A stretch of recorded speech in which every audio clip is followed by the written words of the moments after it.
The shadow government's most sinister plot has just been exposed, and what you're about to discover will shake you to your core. Deep state operatives have been caught red-handed, planning the systematic destruction of American society from within. The evidence is undeniable, and the implications are terrifying for every single American citizen. If you want to know the truth about what's really happening behind closed doors, hit that subscribe button right now. Comment below with the word exposed if you're ready to learn the shocking details they don't want you to know. This information is being suppressed across all major platforms and mainstream media outlets. The time for ignorance is over, and the time for truth has finally arrived. What we've uncovered goes deeper than anyone could have imagined and reaches the highest levels of power. The deep state's fingerprints are all over a coordinated campaign to trigger widespread civil unrest. Their ultimate goal is nothing less than the complete transformation of America as we know it. The labyrinthine corridors of power in Washington, D.C. have always harbored secrets, but none as dangerous as what intelligence sources are now revealing about a coordinated effort to destabilize the United States from within. For decades, a shadow network of unelected bureaucrats, intelligence operatives, and political insiders have been quietly building an infrastructure designed to circumvent democratic processes and maintain control regardless of electoral outcomes. This network, commonly referred to as the Deep State, has evolved from a collection of career government officials into something far more sinister and organized. The recent exposure of classified documents and intercepted communications has revealed the true scope of their operations and their willingness to sacrifice American stability for their own power. The historical roots of this shadow government can be traced back to the post-World War II era, when intelligence agencies began operating with unprecedented autonomy and minimal oversight. The creation of the CIA, NSA, and other alphabet agencies provided the perfect cover for individuals who believed they knew better than the American people what was best for the country. Over the decades, these organizations became increasingly politicized, with leadership positions filled by individuals who shared a common ideology and a deep distrust of populist movements. The revolving door between government agencies, defense contractors, and think tanks created a self-perpetuating ecosystem where loyalty to the network became more important than loyalty to the Constitution. What makes this revelation particularly disturbing is the sophisticated nature of their planning and the cold calculation behind their strategy. Internal communications obtained through whistleblower. Sources reveal discussions about creating beneficial crises that would justify expanded government powers and provide justification for suppressing dissent. The language used in these documents is clinical and detached, treating American citizens as chess pieces in a larger game rather than human beings with rights and freedoms. References to managing public opinion, controlling narrative flow, and neutralizing political threats appear throughout the correspondence, painting a picture of individuals who view democracy as an obstacle to be overcome rather than a system to be preserved. The network's influence extends far beyond government agencies into media organizations, academic institutions, and corporate boardrooms. A complex web of relationships connects journalists, professors, and executives who share information, coordinate messaging, and work together to shape public perception. This collaboration isn't accidental or informal, it's systematic and deliberate, with regular meetings, shared talking points, and coordinated strategies for dealing with threats to their agenda. The recent exposure of these connections has revealed how stories are planted, how narratives are crafted, and how dissenting voices are marginalized or silenced entirely. The level of coordination is staggering and represents a fundamental threat to the free flow of information that democracy requires to function properly. Perhaps most alarming is the evidence showing how this network has been preparing for what they call transition scenarios, situations where normal democratic processes might be suspended or altered to maintain their control. Documents reference plans for managing civil disturbances, protocols for information management during crisis.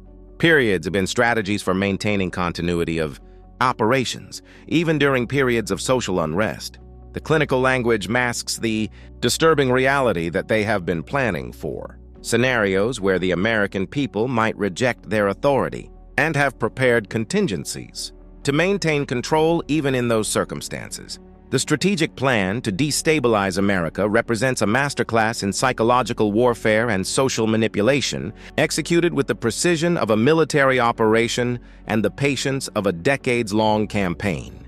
The architects of this plan understood that direct confrontation with American democratic institutions would be too obvious and would likely provoke a unified response from the population.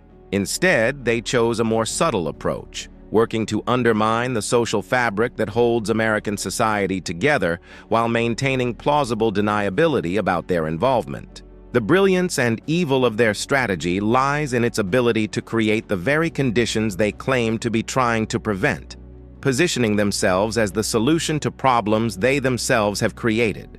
The first phase of their strategy focused on identifying and exploiting existing social divisions within American society. Rather than creating new conflicts, they amplified existing tensions around race, class, religion, and political ideology, using sophisticated data analysis to identify the most effective pressure points for maximum social disruption. Social media platforms, initially developed as tools for connection and communication, became weapons for division and manipulation.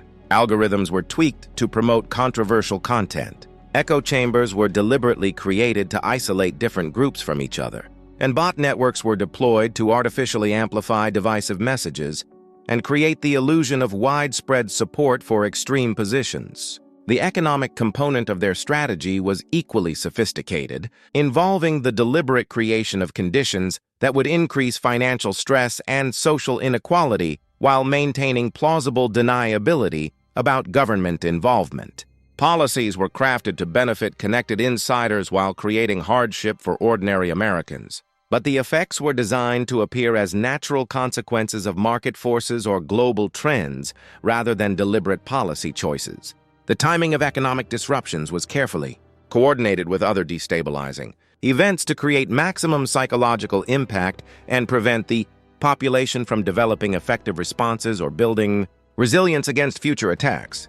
Cultural institutions became battlegrounds where traditional values and shared narratives were systematically undermined and replaced with divisive ideologies designed to fragment society into competing groups. Educational systems were infiltrated at every level, from elementary schools through universities, with curricula designed to promote conflict rather than unity, and to teach students to view their country and fellow citizens as enemies rather than neighbors. The goal wasn't education, but indoctrination, creating generations of Americans who would be predisposed to support the transformation of their society, even if they didn't fully understand what they were supporting or what they would be giving up in the process. The media manipulation component of their strategy represents perhaps the most comprehensive assault on truth and shared reality in American history.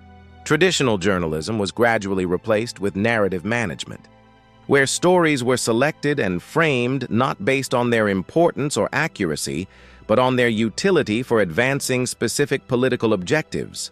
The line between news and propaganda became increasingly blurred as reporters and editors were gradually replaced with activists and operatives who saw their role as shaping public opinion rather than informing the public about important events and developments. Law enforcement and judicial institutions were not immune to infiltration and manipulation, with personnel decisions, policy changes, and prosecutorial choices all being influenced by network operatives working to create a two-tiered system of justice where political allies were protected and political opponents were persecuted. The goal was to create a system where the rule of law became the rule of politics, where legal procedures would be used as weapons against dissent while providing immunity for those who supported the network's objectives. The trigger events and false flag operations represent the most dangerous and cynical aspect of the deep state's strategy, involving the deliberate creation of crises designed to justify expanded government powers and the suspension of constitutional rights. Intelligence sources have revealed planning documents that discuss various scenarios for creating beneficial emergencies that would provide justification for measures that would otherwise be unacceptable to the American people. These aren't theoretical discussions or academic exercises. They represent actual operational plans with specific timelines. resource allocations, and success metrics that reveal the cold-blooded calculation behind their approach.